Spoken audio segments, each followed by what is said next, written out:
if ikaw naminaw ka karon and you want your life to be changed, especially nag-start pa ka sa imong career, so you have to listen this vlog kay dako kay nigmatabang nimo. If you are going to listen this and you will focus, put into work ang akong i-advise sa imuha, one day you will be a successful. 100% you will be a successful. I-recap na ko ang discuss na ko pag last, which is ang prayer. Mao na number 1 nga akong taga-advice sa inyo ha. Since na-prove na nako ginang na suwayan na it's very powerful nga mag-pray kita. And kanta mo og instance nga daghan nga mga situation nga na hitabo through prayers nag-work out jud siya. Sample lang sa katong time nga padong pa ko mo try out sa basketball and then naunsa na ko pag sulod sa basketball. So gamit sad na ko ang prayer ato para makakuha ko og scholarship. Lisod ba pagsud ana nga industry basketball sa school, kay kung wala kay mga connection lisod jud kaayo siya. But again, because of prayer, tagaan jud ka guidance ni Lord.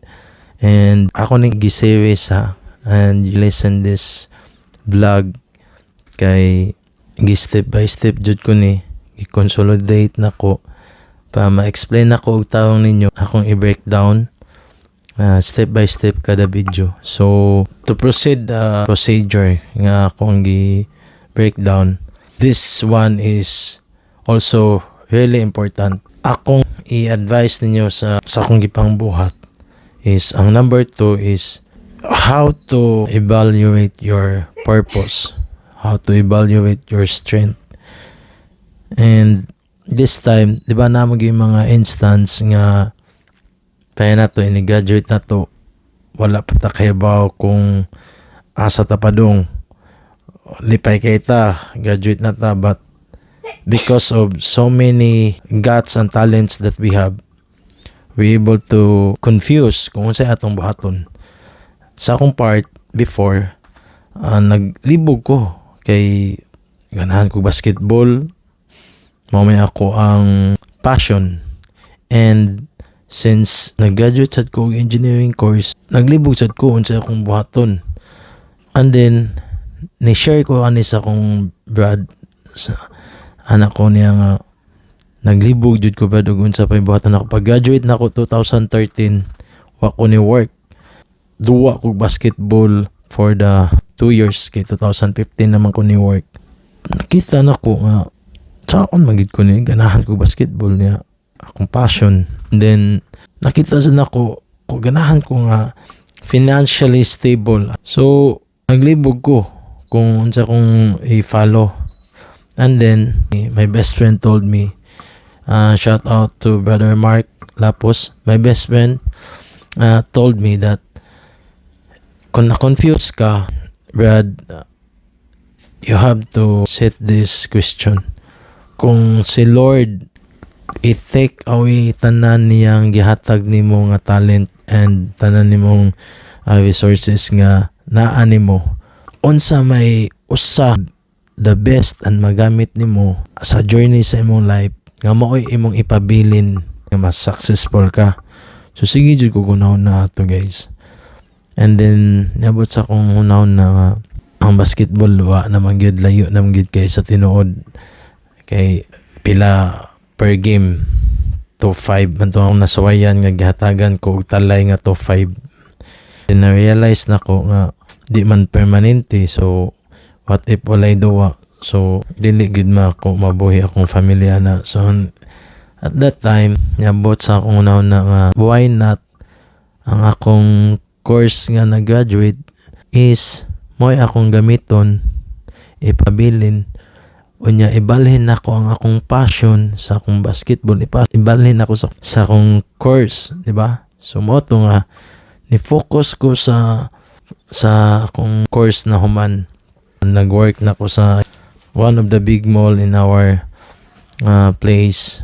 Nang noon jud kay nga mall, nag-work na ko dito as a supervisor engineering department, and gitawagan pag yun ko kay paduwaon ko at that time. Akong gipili ang akong kuan kay syempre mao tay pagkasod na nato work 2015, and then starting sa akong career na open ang opportunity sa construction. Kaya after na ko ato sa maintenance, naka-realize ko bang dili man ako enough nga kanang mag-maintain na lang ko sa kanang mga nahuman na nga work.